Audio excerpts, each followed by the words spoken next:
भारत के लोग अभी तक इसी सदमे में थे कि भारतीय सेना अगर लाहौर तक पहुंच ही गई थी तो फिर सीज एग्रीमेंट एक्सेप्ट ही क्यों किया गया। So finally Indo Pakistan war में एक ठहराव आया और दोनों ही देशों को रशिया की मध्यस्थता में 1966 में ताशकेंत में बुलाया गया।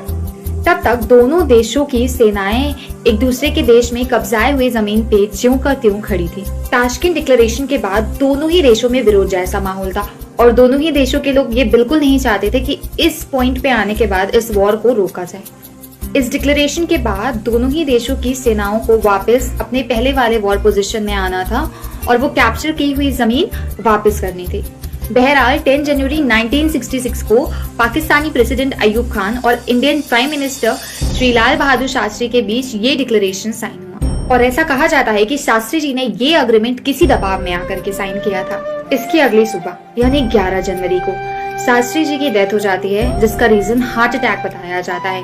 हालांकि अगर आप गौर से देखें तो इसके पीछे एक सोची समझी मर्डर कॉन्स्पिरेंसी छुपी हुई है। जैसे शास्त्री जी की बॉडी का पोस्टमार्टम नहीं कराया गया और उनके बॉडी पे व्हाइट एंड ब्लू पैचेस थे और आज तक उनकी हेल्थ रिपोर्ट को पब्लिक के सामने नहीं लाया गया। बाद में 2019 में इसके ऊपर द ताशकेंत फाइल्स करके ये मूवी बनाई गई।